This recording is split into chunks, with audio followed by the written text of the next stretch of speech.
All right. So I'm super excited to be announcing Burke Alder. He has been, when I was looking back at his LinkedIn history, it was everything marketing. He is a dedicated soul to marketing.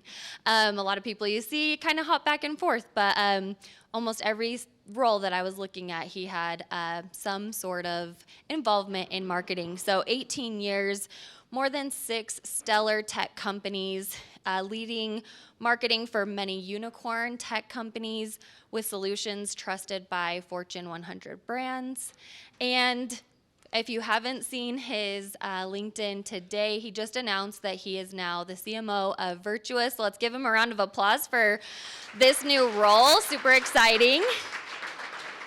And when Burke isn't knee-deep in his marketing and now his new CMO role, you'll find him chasing summits, chasing different mountain summits. One was enough for me, so kudos to you for loving that. I am excited to turn the time over to Burke, so come on up. Let's give him a round of applause.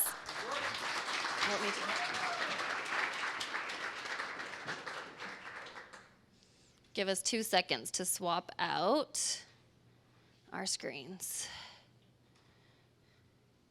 Okay, so now you should be able to join. Left, right? I think it's on the right. Right Stage. Yep. Perfect. You got this.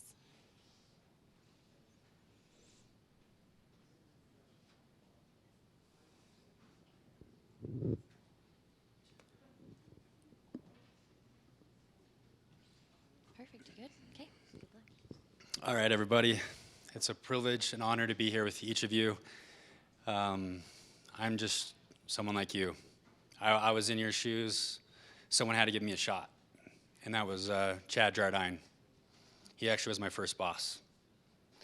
And I came out of BYU, and there he was. He said, "Hey, Burke, you're going to own this." There was like 3 of us, and we had this awesome new company called @Task. And I'll tell a little bit of that story. And we started doing marketing right out of school, events. I think they put me on a plane, and 2 seconds later, I was like an event, and this person asked me, "Hey, Burke, what's your uptime on technology?" I'm like, "I don't know, I think like 98% of the time." And they're like, "Oh man, you're horrible." I'm like, "Oh, Chad, what is it?" He's like, "You gotta be like 99.999999." So I was just failing and learning and failing. So don't be scared to fail. That's the catalyst. And we're gonna talk about that today. We're gonna talk about a flywheel. That if we apply, you're gonna be like, that is the most basic thing I've ever seen. But if you apply this flywheel and dial it in, there's some other key people in this room that I just wanna recognize. If you've worked with me, maybe stand up closely with me. Greg, yeah. So, and I hope to work with all of you in some fashion. If you ever need help, if you're stuck, reach out. I'm on LinkedIn, Burke Alder. People have to believe in you to fill that, but you had Jesse Warner, digital marketing guru, part of @Task. I actually started putting these names together of all these people that were in these decks that I saw as I was reminiscing, and I saw one after other. Chief Product Officer, CMO, CEO. Like, if think about that. You can't think, hey, I want to be a CMO. Maybe you don't. But position yourself with belief. And if you feel like you're down with belief at all, LinkedIn me. And I'll get a little bit emotional because if you don't have a job right now, I know how you feel. You're going to land stronger, bigger. It's going to accelerate your life. You're going to have more empathy. The greatest people in life have been down and then lifted up, always. Nike, LeBron James, whoever, Kristen Bell. These people had massive adversity. Lean into it. It only takes a few steps. Greg Danes is going to be a key person to know. His mission, we need to start with why people stay with your businesses. Why they buy it and they stay, not why they leave. Then as marketers, we need to get really tuned into that and then use it as the accelerator. I just made a shift from this amazing journey. The last journey as the VP of marketing, global marketing at Pattern, pushed me. It really drove everything I could. I didn't know if we could do this event, but I did hear about Lindsay. I met with Lindsay and she goes, "Hey Burke, we got this." That's all I needed. She's like, "You're so far ahead." When we went to that event, I saw the power of doing things that are impossible. So that's okay. In marketing, we always do it possible. Not enough resources, not enough time, late nights. That's okay. But generosity, outbound work. This company, we want to hire the elite people for Virtuous. Nonprofits are out there doing some of the most work, insane work at evil people, dark people. These people don't give up. This company has built software to help people accelerate donors, giving.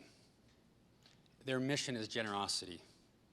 And I love and when they told me, "Hey Burke, hey, we've been watching you at Pattern, so your work builds upon work." And they said, "Hey, but we have something for you." I'm like, "Tell me about it." You know, you get recruited a lot. You say no a lot. They said, "Our mission is to increase generosity." They have a formula, these nonprofits, and maybe shout out a nonprofit that means something to you. Tech moms. Why? Because they're helping moms transition back into work, especially in high-paid jobs like tech. Perfect. I love that. Yes. United Way, Why? Yeah.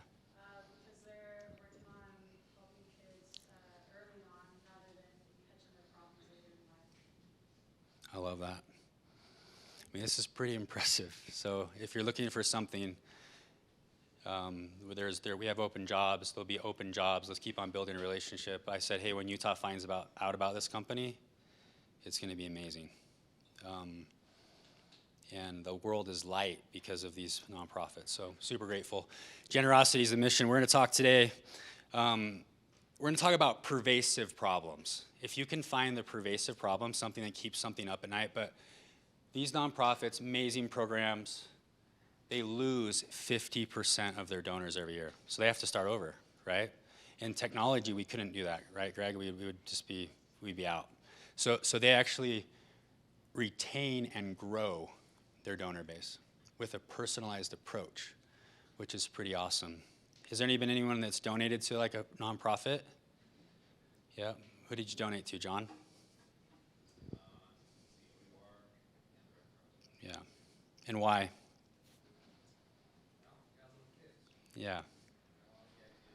Yeah. Yeah, it gets really personal really quick. I heard of this mother who lost her daughter to suicide. Her daughter was donating to a group in India doing leprosy. And the three of them were on a kitchen table saying, we can do something about this. And they built it. And now the people in India run this. And these are people with leprosy. Leprosy is curable. And they're curing this. These are people, when you have leprosy in India, they throw you in the trash. No more. Because someone stood up and did it. So this is awesome. We're not going to be so serious all the time because marketing is fun. We create good in the world by helping nonprofits increase generosity and increase their impact. So if that's something that motivates you, hit me up. We're going to talk about this flywheel. Now, this flywheel is going to look so simple. You're going to be like, okay, that's pretty easy, man. Jesse Warner is an inspiration to this, Greg Danes, Chad Jardine, Lindsay, all these great people, just like Kevin, if we've worked together, John, I mean, I love, this. I'm so grateful for you, Nicole, for putting this together, bringing the community together. If we go strong together, there's nothing stopping us. We can land jobs, we can create opportunities. Pete, you're the man. Thank you so much for what you do and your team. Thanks for the tech team, too, for letting us get this recorded. So this is a dot. You can fill this big in life, small. Today in this group, I hope we can fill this. We start making connections. You meet Chad, you meet Jesse, you meet Kevin, you meet Lindsay, you meet everybody, and you start, hey, cool, I know you. Guess what? That's your next job. Always is. I've never landed a job from a recruiter. I don't know why. Someone's always watching. Make that impact. Make that back step. Never give up. Remember, LinkedIn me if you get bummed. I'll be there for you. This is what I want to have happen today. Aha moments. You have something here that you can take back, just one thing. Why customers stay marketing. Key. You know that most SaaS companies could grow by just getting one of their customers to refer one? No marketing spend. CAC, cost of acquisition, way down. Unit epics, way down. Investors, whew. So you're going to see this flywheel has customers at the end, ramping high. So let me talk to you about this bench, because you could have your bench moment here today. This is at Disneyland. Right when you walk into Disneyland, you're really excited to get to a Rise of, what is it called? Rise of the Resistance. So you're just running with your family, like, whoa! But guess what? Right to the right, there's this beautiful bench. Does someone know what happened on this bench with Walt Disney in LA? No one? You raised ticket prices. You raised ticket prices, yeah. Walt Disney was sitting on a bench, just like you are, sitting in a room, thinking about life. His daughter is riding the merry-go-round. And he says, hey, let's build an amusement park where not only she can ride the rides, but I can. And from this bench in Disney, it's my favorite thing to walk by. My wife's like, how many times can you take a picture of that thing? I'm like, and every time I have my kids in front of me, I say, see that? Someone had the idea of this there. You got this. You know, that simple. Just have your idea. So I hope we can get something to spark about this flywheel. We're not going to be able to cover it all, and I don't mind coming back and talking about different components of this flywheel, because it's going to be hard to cover this. But if you nail everything of this, no matter what company you're with, you might change your positioning, you might change your product, you might change your go-to-market strategy, but you'll win. Because you're at the heart of this is the customer. So let's talk about this flywheel. We're going to talk about a pervasive problem here. We got to find pervasive problems. Pervasive problems every day. And if I told you, okay, hey, I'm waiting for a taxi. No, I just Uber. Someone thought of that. And I was talking to some people, actually, Microsoft started developing that before Uber knew about it. It was a way for people to Uber around or get around the offices of Microsoft. So pervasive problems, but in marketing, we have to know those. We have to know the people that have those problems, where they hang out. That's the key. Know them. So if you're building a consulting business, a leadership business, whatever you're doing, you got to find the pervasive problems. And then if you want to, pull out your smartphone at any given time, put problems you feel, and just start writing them down. I hate that. You're an entrepreneur. I don't like that. You're an entrepreneur. Someone just has to make the steps to say, I'm doing it. Today we're going to talk, I'm going to ask for input from you on this, because we might not have this flywheel all the way dialed. I want to seek input. Let's improve this.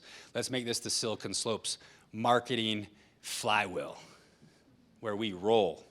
We maybe have groups divided amongst this thing, and we're like, hey, who's the best account-based marketing guru, digital marketer, event marketer? And we just start improving this flywheel. So very painful, happen daily, big impact if not solved. If we turn off the power here, I'll turn on my phone and we'll dance, I guess. So if you turn off Slack, you're like, thank you. But it's kind of weird, like you need it maybe, or the internet, or your mobile phone.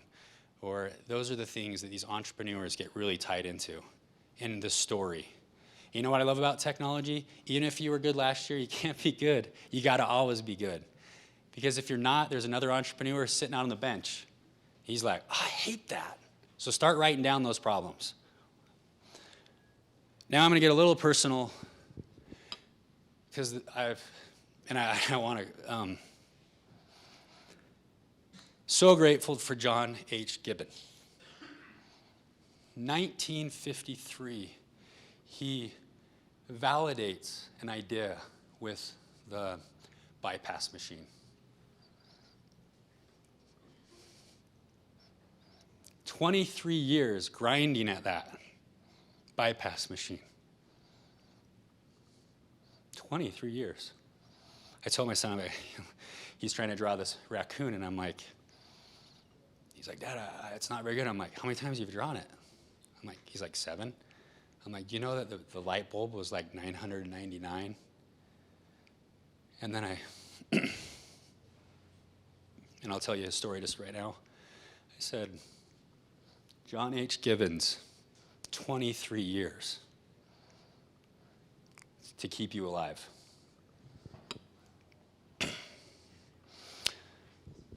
My lowest moments are my greatest moments. And then we'll get to the flywheel. But these are the type of pervasive problems John H. Gibbons wanted to solve. Write those down. Make sure you know them in your as a marketer, you need to know. Today I want you to write down. And I'm going to ask you what problems you solve. But if you can find the pervasive problems, the flywheel just goes. And I want to, it's just awesome. This is my wife, Primary Children's Hospital. I love photography. This photo is a little different, though. The doctor said, hey, he has a 6% chance of death. That means 8 people that, of the 300 open heart surgeries that I do as a doctor will die. So I took this picture because I didn't know if it was the last one. John H. Gibbons, bless his soul. Took another picture. You can see my wife's eyes. It was amazing. It was hard. But when I walked down to give the doctor our boy, I had to move from fear to faith, or hope. And hope was telling me a story that things would work out. In marketing, we have to do that all the time. This is moments after the surgery. He did it. They fixed his VSD. They did it.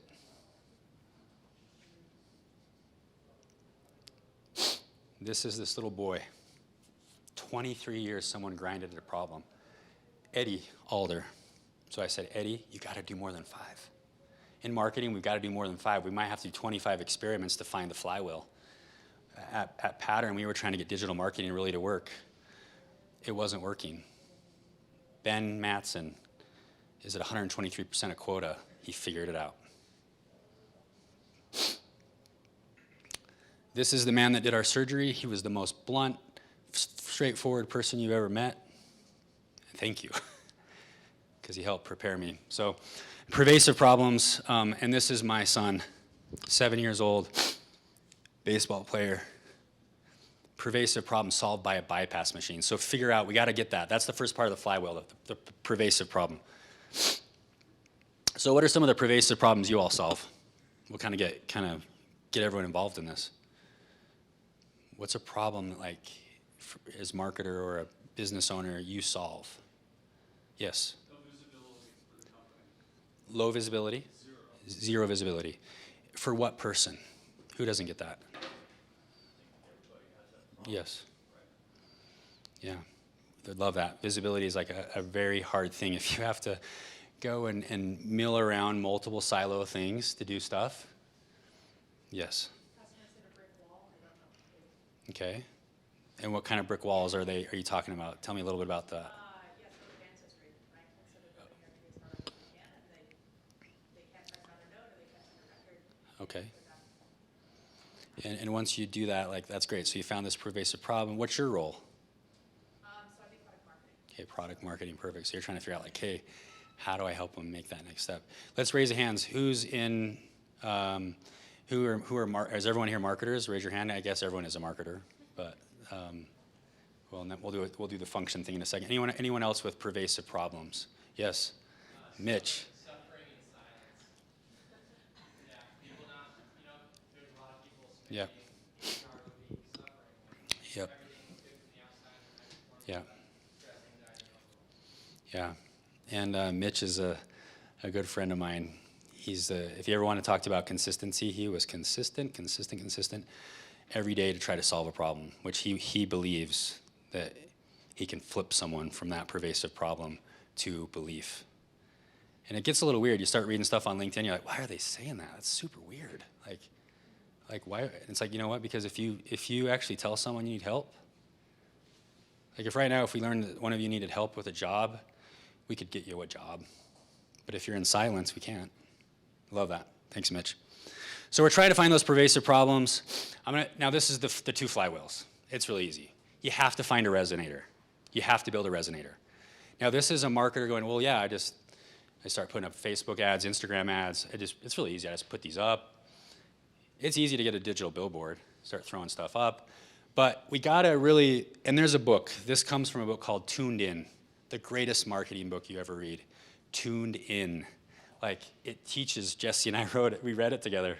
It was like masterful, and we have to find this resonator.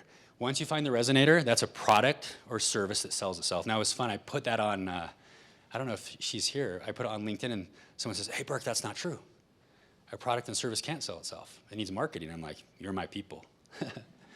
So yeah, we just need to find that resonator. So this is, we could leave today and drop and say, okay, I've got to find a pervasive problem that's a resonator that helps me accelerate. And then we're just going to use all the acceleration motion. This was a massive accelerator. Who bought the first iPhone, or who has a smartphone in here? Everyone.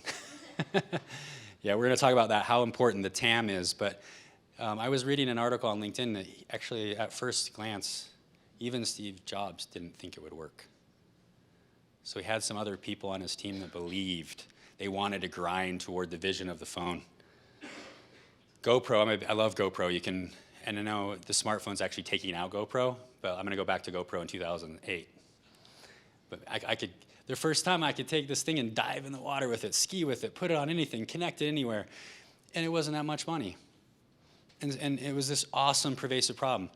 And I still have them, and they're amazing. So we just have to find these resonators. I put this out there, and these are some of the people that they said. And did anyone comment on my post? It's here, they didn't come. So, well, we'll have 2 hats to raffle in a second. So,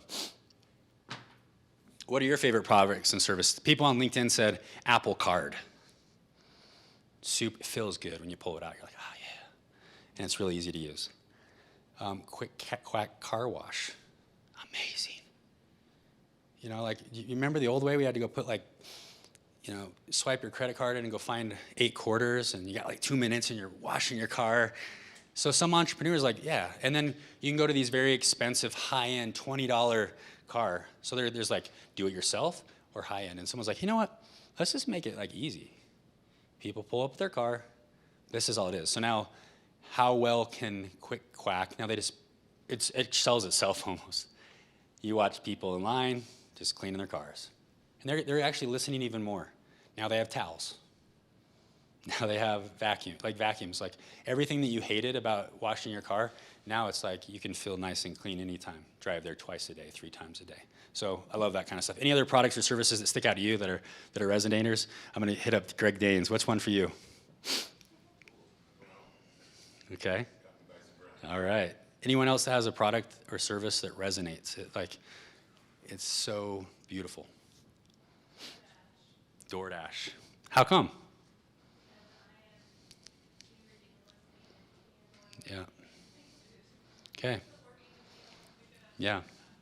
Yeah, so some entrepreneurs out there is like, babe, we can do this better. Yep. I'm noticing a trend in like healthier foods in the drive-thru, and Yep. like when you don't order it in the car, you're Yep. like, not getting out of the car. Yeah. So if there's healthier options, then just a new type of person. Yeah, I love that. That's good. John, think of anyone else? Yeah. Mr. Clean. Yes. Holy cow, that thing. I mean,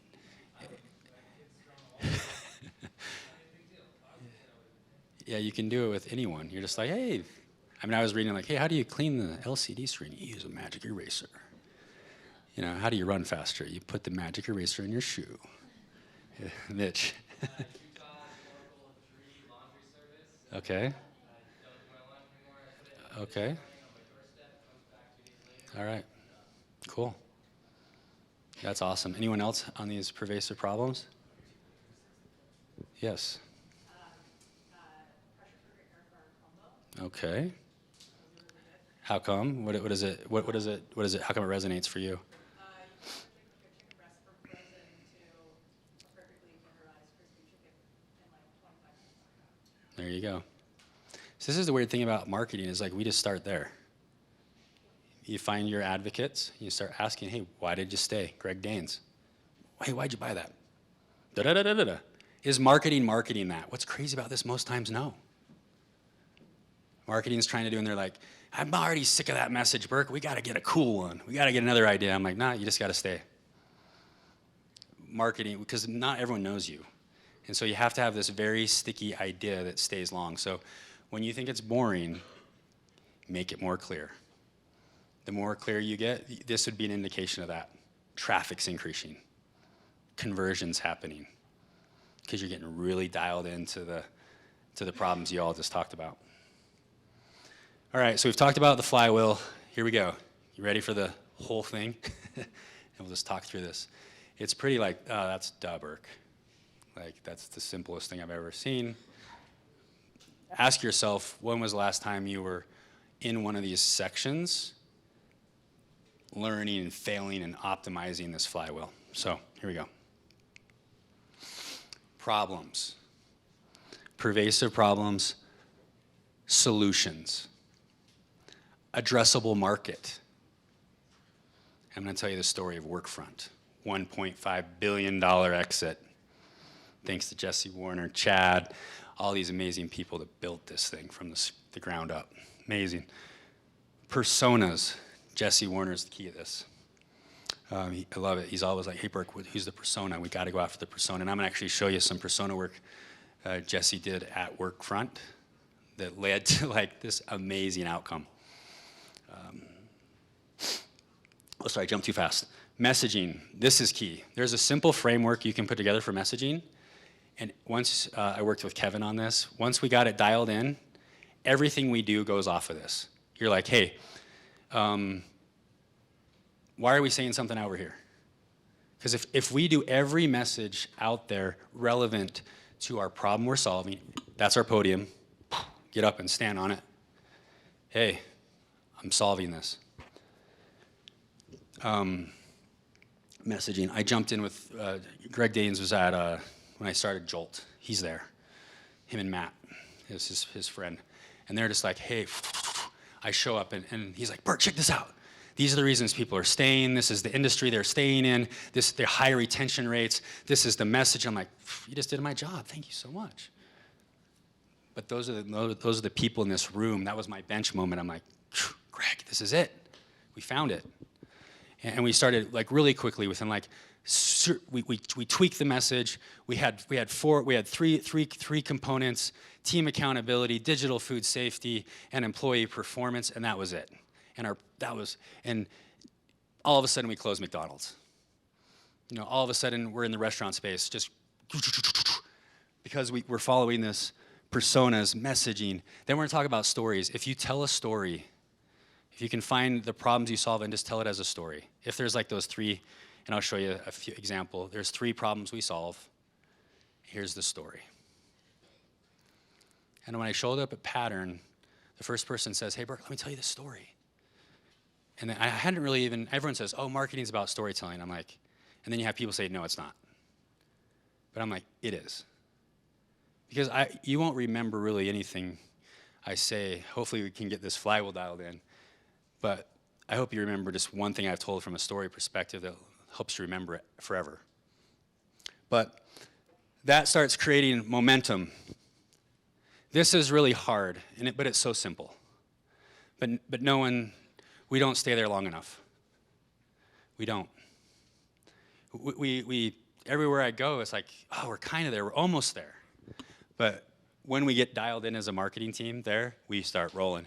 Momentum, we're going to talk about how we take that message and go to market with it. It can be so different depending on the person you're going after in the industry, partners. It has to be digital. It has to be, actually it's no digital work, we just do everything through referrals. So knowing that, go to market. Then we're going to talk about the magic. I've got the key resonator. I've dialed in my message. I'm accelerating through acquisition. These people, and someone told me once, they said, hey Burke, you're the reason we have churn. I'm in a board meeting. And they're like, you're our churn. And I'm like, that's mean. Like, I'm in marketing. It goes from marketing to the BDR team, to the sales team, to like the onboarding team, to the customer success team. I'm like, in board meetings you just listen. I listened. And I didn't know. I'm like, man, that's weird. That felt like he just hit me in the stomach. 3 weeks later, this was saying, if you can find the idea and let it just marinate, you could be running, but I'm like, this is it. I am the cause of churn. We're marketing the wrong people. Our product wasn't quite there yet. Is there anyone that has a company that's like, your product's completed? No. But guess what? As marketers, I was bringing in we'll call them 4 different types of people. And we shouldn't have done that. We needed these 2, and we actually needed 1. So we started putting all of our efforts into 1 because 1 could support retention. Because the flywheel is I've got to acquire them, I've got to have them hit success indicators, and then I expand them. And there's a step-by-step revenue guide, and hopefully I'm going to join the Slack channel by Robert from Harvard HubSpot. But he talks about we have to help them quickly identify the success indicator from purchase to retention. Because what if that air fryer didn't work? You bought it, you were marketed it, it was amazing, the story was told, and you're like, plug it in, right? Instantly, you're not gonna go buy another one or other products, and you might not even actually ever refer anyone to buy it. And that's this thing of like, hey, it's called the NPS score. I'm like, yeah, we've got to have, so you have people, these are funnels. This is the customer success playbook. This is like, hey, I really have great customers who stay, they expand, and then we just ask for referrals. I think there's one innovation that needs to happen in marketing right now. Customer marketing is the key. I just need 1 customer in my customer base to send me maybe 2 people, because we close 50% of them. So right now at Virtuous, we have 1,200 nonprofits. That's 1,200 in less than 18 months, if we figure that out. Just like tapping into, but guess what? To do that, it starts with the marketing people, the entrepreneur, and then the good marketing executives, the good leaders are like really dialing that in. So we know when they are really good, these solutions. When the marketer is like, hey, because guess what? A lot of people are like, well, you just have to like tell them it exists. Hey, we take your laundry and pick it up. You know, you don't have to like wash it and fold it, and you know, my wife hates that. I probably should just give that as her gift card and say, hey, save 3 hours of your day. That's powerful. But you know, as that company's marketing, are they tuned in like that? Like, I didn't even know about them until you said that. But guess what? See, 1 referrer, all these people, you're their marketing engine. Nice job, Mitch. But this thing right here, we know when they're good. Here's my first iPhone. Or not an iPhone, iPod. 1,000 songs in my pocket. And this was the era where they thought, hey, we gotta not just have it on the spinner. It'd be netter to have like these kind of play buttons, skip buttons. The next generation didn't have that. This is amazing. Didn't skip. And guess what? The magic of this wasn't really this. It was the software to organize my songs. And I could just put it in my pocket, start skiing, running, no skipping. I mean, I grew up in the era where like I was jogging with like a Discman, and it was like, anti-shock. And it was skipping every few minutes, right? Like, and so these pervasive problems, like, and this was the first step in the journey for the iPhone. Any questions right now where we're at? We're going to talk about TAM. This is the thing that the investors get bought into. It's big market, fast growth, big exit, right? So good stuff. That actually is the vision. These entrepreneurs are amazing. They have identified a very specific thing. But any questions on what we've talked about so far in this flywheel? Perfect. So, you know, people get excited like, hey, there's a $50 billion TAM. Most software companies, to get that $1 billion exit, how quick can you get to 100 million in ARR? How fast? Can you do it in 3 years? Ooh, you're worth 17 billion. Or if you can do it in like 30 years, you probably still have an awesome company. It depends on what you're trying to do. For us at Pattern, it was crazy. $7 trillion market. It's crazy with a pervasive problem. If you're, I know this now. When you go to Walmart, look on your phone, like if you're looking at like technology, even Apple, it's cheaper on Walmart.com. So then you just go to the counter and you say, hey, price match me. $50. But that shouldn't happen. Pattern solves that pervasive problem for $7 trillion. More profit. But we had to learn that. It took us a while to kind of dial in like the pervasive problem, what was the stories we were going to tell, and the sales team already had it. The customer success team already knew the story. But marketing, we needed to get really quick into understanding that story. This is the fun part. So when you look at because I had that moment where I said, hey, you have the churn, I had to start looking at the TAM, and we had to start breaking it up. And this is where the same flywheel, but guess what? It didn't matter that we didn't need that feature. Like at Workfront, everyone wanted portfolio management and resource management, and they wanted the capacity planner and this. And I'm like, how does this even work?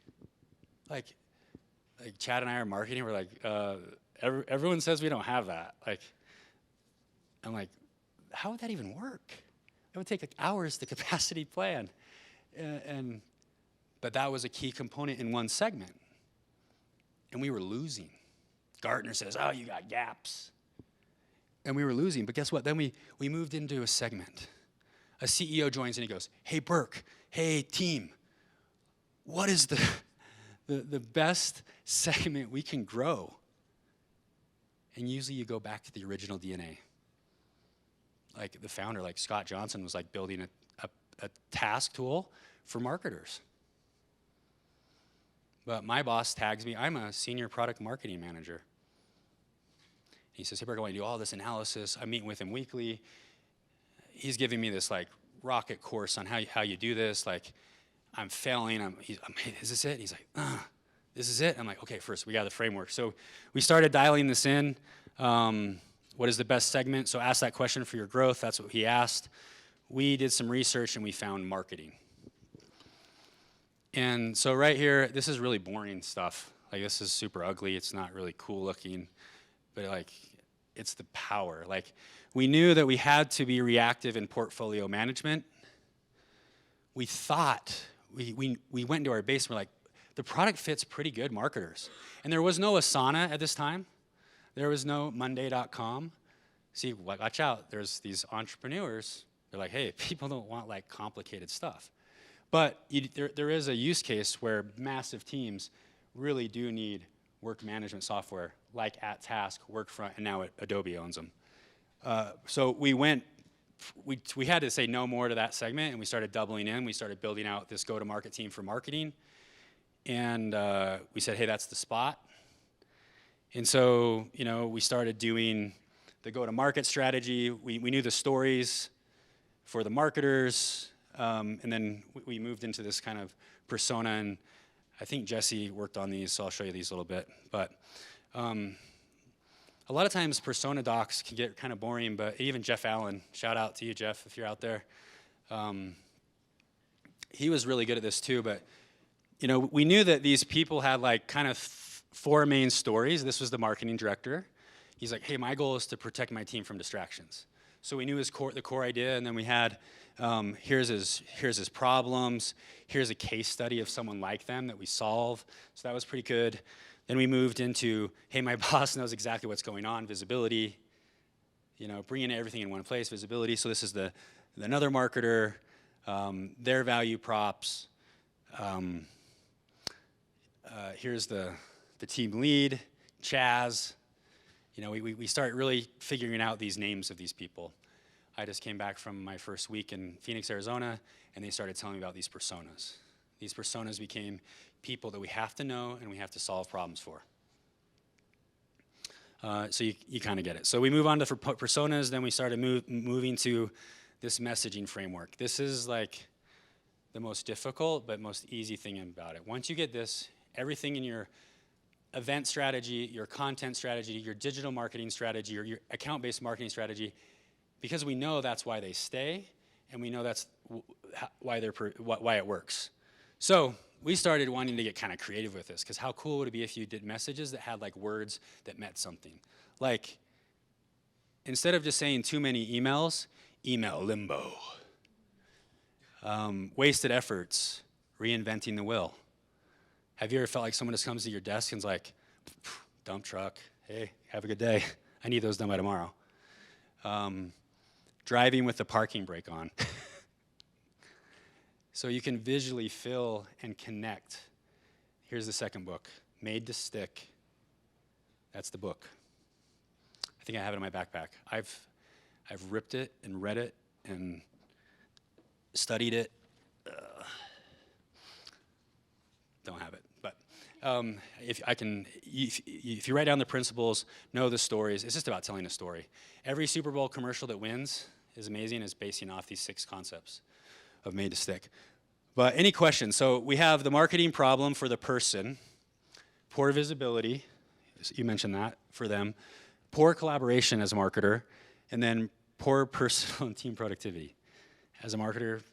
Then we have cause, clever name, detail, and then the end state with at task.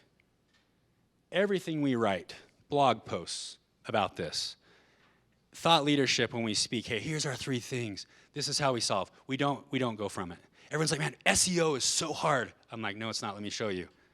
We're going to do a URL. We're going to do a meta description, and we're going to write about the problem.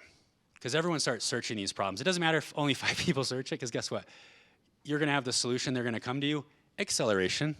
So your SEO ranks high. I mean, we're ranked everywhere, number 1 at pattern on words that like people are like, I'm like, no. If they actually see that, 85% of the time they convert on that page. 85%. No pages do that. Pretty awesome. So you take the message. Here's an example of Steve Jobs, the master storyteller. 3 things, and everyone laughs at it. Not in the sense of like, but that's how he won't move from these 3 things. And think what he calls, we know what the iPod is, right? So we know what that's called. So he doesn't have to invent that for us. Listen to what he calls the internet.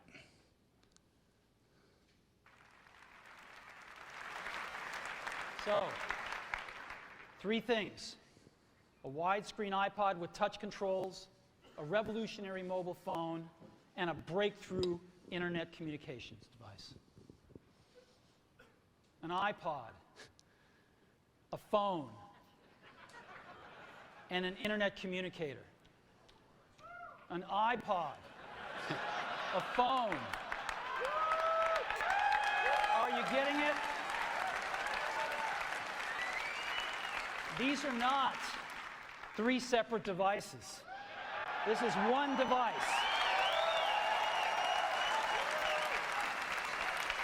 And we are calling it iPhone. Today, Apple is going to reinvent the phone. And here it is.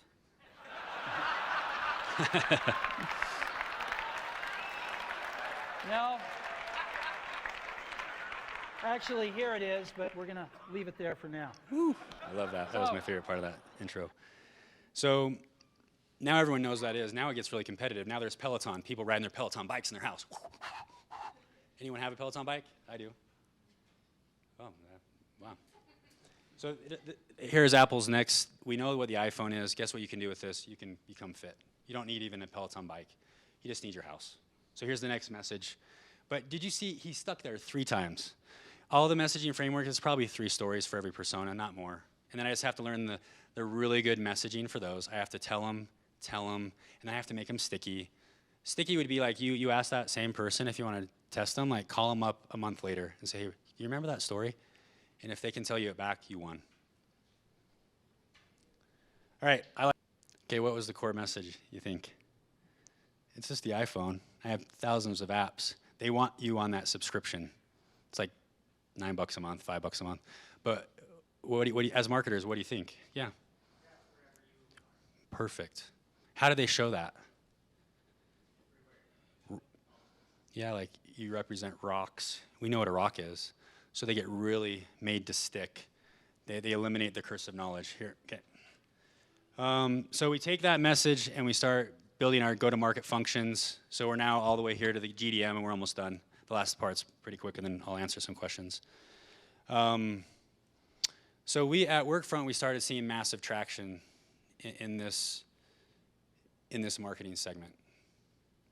We went back to the core roots of like what we were, and guess who's watching this whole time as this company is getting to like in the hundreds of millions of ARR. And Chad, where were they when you joined? 2.5 million to hundreds of million. So, and then I joined kind of right after that. We started hitting like 7 million, 15 million. It was pretty fun. But this is the crazy thing. From that piece of paper, we saw something that we never thought would happen. We knew that they had siloed work, and we already saw that in that little product marketing deck. But this is the PR firm from San Jose, leading work management platform. Remember, we were trying for people to like get that category. Work management, it's different than project management. And you had a bunch of people got innovated, Asana, Trello, ClickUp, really simple ways to do work management. I love the orchestrating marketing workflows. So it was cool, $1.5 billion acquisition, because we started going after a different segment. Because if this isn't the portfolio management team, this is Adobe Creative Cloud. Now they got the work management cloud. So that's how powerful that first part of that flywheel is. Let's talk about acquisition. So we could do a whole session on this. Maybe you can bring us back, Jesse and I, or someone, whoever. But what we do is we just take every channel in marketing. Take all your channels today. Be like, man, I don't know how to do this. Take all of them. And start like putting in numbers of the results you've had in those channels. And I want you to start at the opportunity level, sales opportunity level. Put all the opportunities in there across every channel. All you need to do to grow by 80% is improve each of those channels by 5%. That's what we did at Pattern. It's flywheeling. We just have to do 10 to 15% in every channel. It's not hero work. It's just very simple. Starts there, but that's marginal gains. There's a whole book called Atomic Habits. If you haven't read it, it talks about a bike team that wasn't good, and they started just saying, hey, this is how you shower, this is how you wash your hands, this is how you do this. And if you do this, like, I love this because it's not just for the marketing team, it's every organization. If every organization does marginal gains, whoosh, acceleration. That would take hours. We could spend a whole hour on that thing, and I'm almost done. But what we did at Pattern, I heard these stories, and I'm like, hey, there's just these 4 things. We give people all global resources. Our CEO is awesome, Dave Wright. He's the most smart, charitable. He does not like if anyone micromanages anyone. Because he's like, I already built the team. We just got to have us accelerate. So if you ever think about being a great leader, figure out how you can't micromanage. Get out of their way. Get out of their way. Get out of their way. Make the path clear. Make the goals clear, and let them do their things. I was talking to my new team today. Some of them have only been in marketing 2 years. They know strategically what to do. I gotta get out of their way. There's a whole other story on that leadership model that I could teach that I failed at for too many years. Too much micromanagement. I learned that doesn't work. There's another way. So, but these are, I try to even simplify it even more than we did at like Workfront. We just said, hey, we have like tier A and tier B accounts. That's all we go after. There's enough TAM in that to take the company to the first Fortune 500 company in Utah, which is $6.5 billion. That's the goal. So a lot of them get sold before that, but Dave's going to stay there until we become that awesome Fortune. He's super smart. Mel, she's smart. If you ever want to work for an awesome company, go work for Pattern, because they actually will give you full reins, which is what we all need to do as leaders. So we have these, there's this formula, traffic times conversion times price equals revenue. And we're like, whoa, that's it. That's easy to recognize. We'll just do that. So we got the formula. They have to achieve control, or guess what? Their prices are cheaper everywhere, and their profits just go, it's super pervasive. It's like someone stealing money every day out of Best Buy. No one would let that happen. Then international growth. Most people, our competitors, really could only do like US. And we can go anywhere in the globe. Acceleration all over. So we started taking this framework and we did a lightning strike event. Boom. And there's a book called Play Bigger. We're like, hey, we're gonna create a category. We talk to people, we think there's a category called ecommerce accelerators. So, but everything started from that simple, boring, like those docs are the power. So if you don't have one of those power framework docs, just hit me up on LinkedIn and say, hey, Burke, can you give me a template? I'll send you the template, you just fill it in. Everything in marketing goes from there. Then you start doing beautiful things like this. The brand strategy team at Pattern is incredible, and we just tell them what we want to say, and they make it look amazing. So we launched this platform. All of a sudden, and this company is a resonator already. And this is a crazy round, $225 million at $2 billion valuation. Crazy. No dilution, really. Just a power resonator. This amazing company that if you ever talk to Dave and anyone at the company, like, we got to remove friction. Anything there's friction, like, nah. Like, one of our values, partner obsession. That means you have to remove friction everywhere we go. So, and Mel, she's amazing. Those two. So we launched this category. We launched our website. We have this cool video. I'm not going to show that. We started telling people, hey, there's this category. We started doing category education. The single way brands achieve e-commerce success. Accelerators versus agencies. So we could help them like stick. Oh, I think you're like an agency. Like, no, we're an accelerator. Right? We're different. And then e-commerce accelerators versus aggregators. And it was kind of interesting, but we just started educating. And then we started taking those 4 problems that you saw. And me, Jesse, and I, and Benny, I was working with Jesse on this because he's the first person I always tag. I'm like, hey, Jesse, come here. We got a new kind of fun thing to do. I need the Jesse magic. Come on, buddy. So we started ripping these cheat sheets. And here are the same 4 problems that you saw in that boring doc right here. Here's a problem that if they get on that death spiral, oof. And we knew they hated it. So these became downloadable assets into the lead flow, into the sales journey, into the opportunities. And Benny Matson, shout out to you. I think he's like 120% of his number on his funnel because of these just very tuned in approaches to marketing. Then it's telling the stories. This is the key, storytelling. So, hey, how they did this. If you can tell, with your business, with your company, if you can find your 3 stories, there are 1 story for each problem, and then if you get crazy and you're like trying to find the different verticals, but you just need to find 1 story. You don't need 90. It just needs to be sticky. But we started, everything that we did was inside of that box, customer stories. No one believes marketers, but they believe customers. So the quicker you can get someone in front of a customer to fill a customer, that's how we sell. Just more content. Everything we write is around those problems. What's really cool is because you start doing that, look what happens if you search how to maintain my price control on Amazon. We're there. So for the person who has that problem, which is the problem we solve, which guess what? Major, big TAM, big deal size marketers are in that spot. Then we start rolling this out on events. You see the same message here. What are the true costs of this? So nothing's coming out of this thing. It's everything sells. It's everything customer success retains. Everything in this bucket. And then we try to do this event. We don't try to do it. We do this event. But this is Dave, our CEO, having an emotional moment highlighting someone with another sticky idea. The people behind the people behind the people. And it became really sticky. It's something that we believe in. It's really sticky. It's not about just the leaders. It's everyone on the whole team.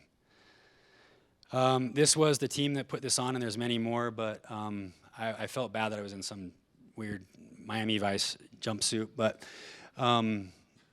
like my wife thought it looked good, so that's all that mattered.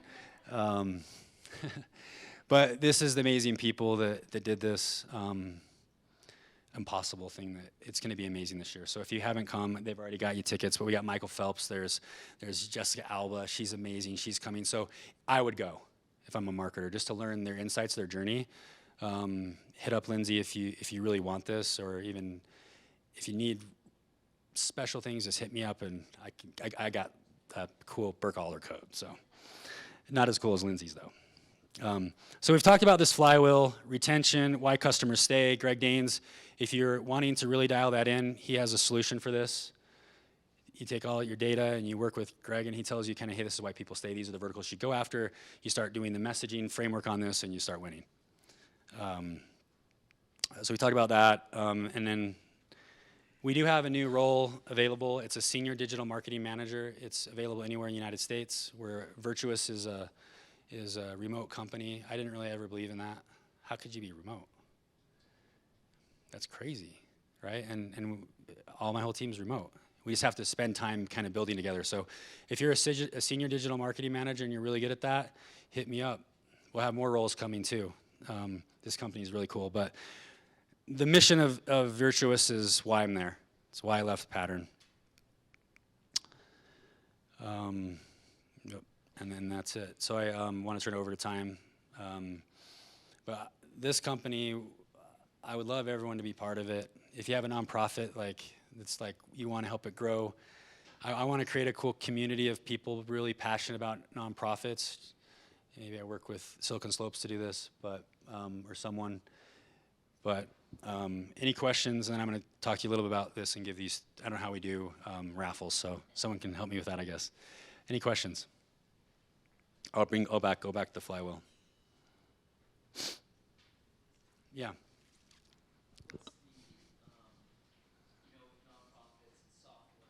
Mm. Yeah.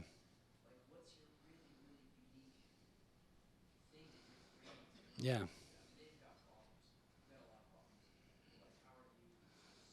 Yeah, yeah. Mm. Good, yeah. Yeah, a lot of, yeah. Yep, the pervasive problem there is, well, first, the impact is they lose 50% of their donors. Number two is you have to take a responsive approach. So there's this category called responsive marketing. So it's a personalized approach to you as a donor. Personalized landing pages, personalized messages, maybe even a text message, maybe in a phone call, but at the right time, at the right customer journey, you're getting the beautiful message that says thank you. If you've ever donated to a nonprofit, how quickly did you receive a thank you? Did it feel personal? Was it the right message? So we solve this very difficult thing that is kind of revolutionizing, which is like you have to listen to your donors. You got to understand them. You've got to connect with them. You've just really got to figure out how you can actually build a relationship, because it's very personal to them. Good thought. Does that answer your question? Yeah. In the flywheel, yeah. you talked about identifying pervasive problems. Yes. Do you recommend only having one pervasive problem? And if you have multiple pervasive problems that you're trying to solve, how do you manage the multiple pervasive problems that you're trying to solve and get that across to customers that are meaningful? Yeah, sometimes there's 3 or 4, depending on really kind of, hey, this is if you don't do this, but there could be one core idea, and actually then you start asking yourselves who was this built for and who are those personas, so that each persona could have a pervasive different problem, but I would say there could. I don't know. Let me kick it out to you. Y'all think? What do you think? I think you could have 3. Jesse, what are your thoughts on that question?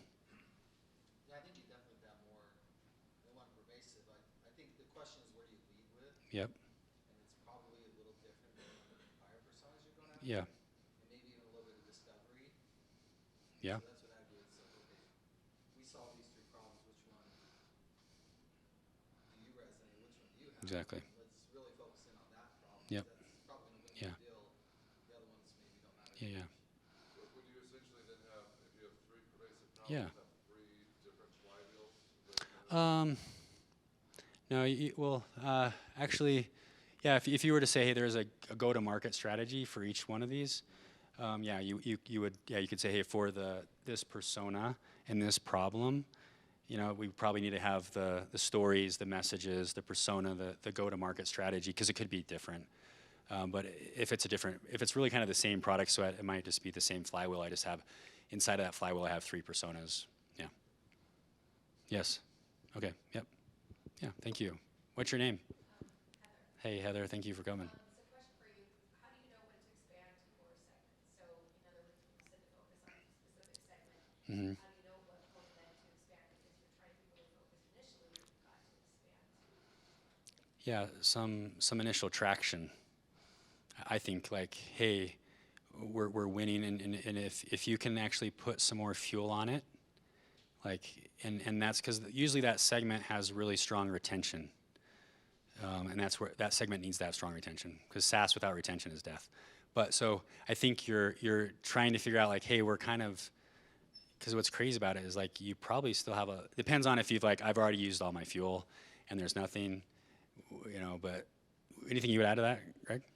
Yeah, one thing that we find in the data very consistently is that Yeah, of the multiple problems that invariably you could go after, yeah, one will retain vastly better than the others. Not a little better, but like 3 times better. yeah, That's the one you double down on, you pour all your resources into it, and then you take, what we recommend is you take the second best one and start developing around that yep, flywheel and yep, skills and your go-to-market. yep.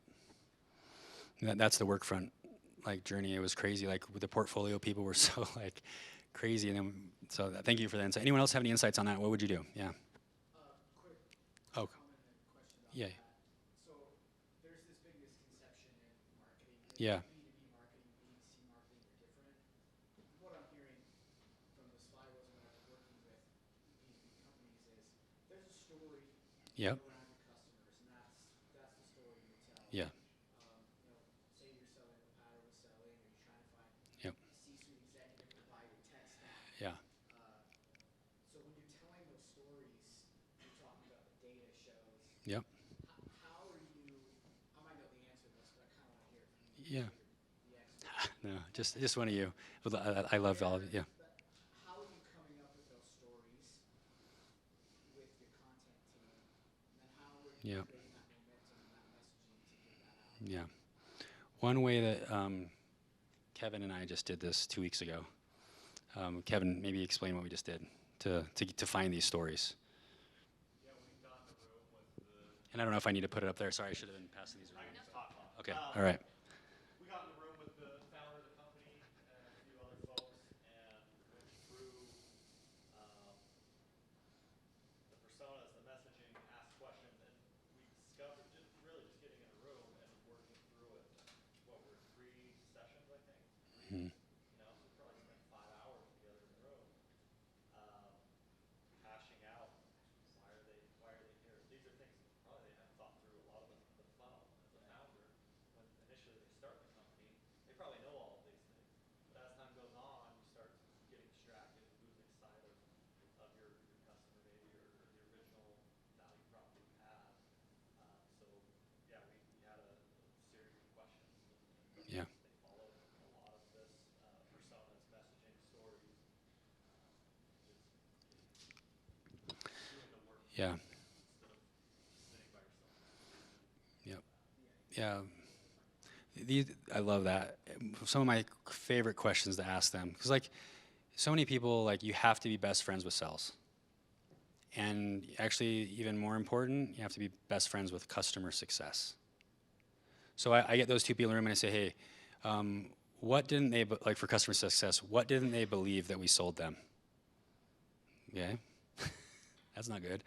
Or where does change management need to happen? And as like, what do they actually? It's really hard to change, even though they were sold. Like, how do I get them to totally get adopted? Like, in the sales side, I love the question like, hey, who do you want on the call?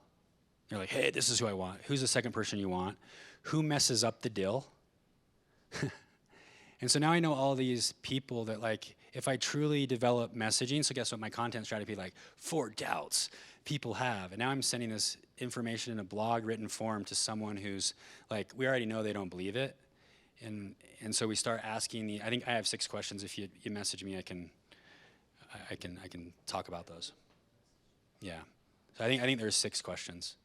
I think it might be time. I'm free at any time to like reach out. Burke Alder on LinkedIn. It's been a pleasure. I want to be back and get to know you and be inspired by you.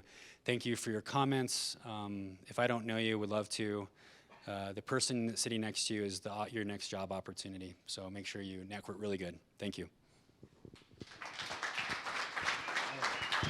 Oh yeah, I forgot like how you want to do these, but so in that last thing I guess. So in that difficult time in my life, when my son had a hole in his heart, I actually also didn't have a job.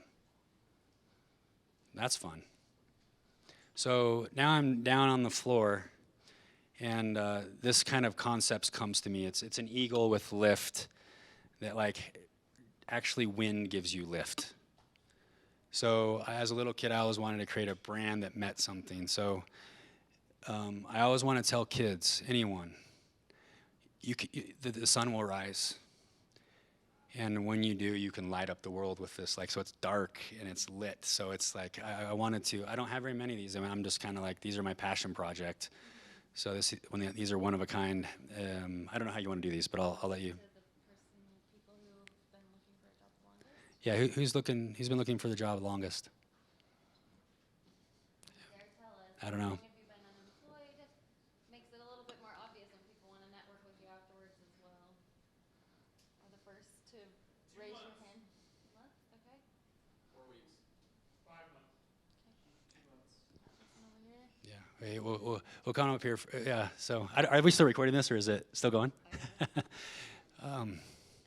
You'll land. I promise. And we can help it. So yeah. Hopefully this gives you a little bit more courage too. And if you're one of the other people that said, if you said a time, hit me up. I'll make sure you get one. Who was? Thank you. Who was it? Who was it? Oh, yeah, yeah.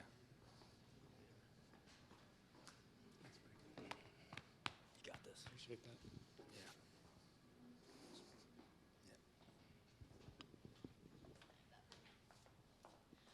All right, everyone, let's give it a round of applause for Burke. Thank you so much. We so appreciate all of our presenters, and I just want to give a special shout out for vulnerability. I think it is such a special thing to do, and I was at an event last week, and I saw grown men cry, and it makes me vulnerable and emotional as well. But I think it's an amazing thing that we can share, and in these small spaces, we can make a bigger impact and help other people feel seen, that we all get down sometimes. So I just wanted to give a shout out there.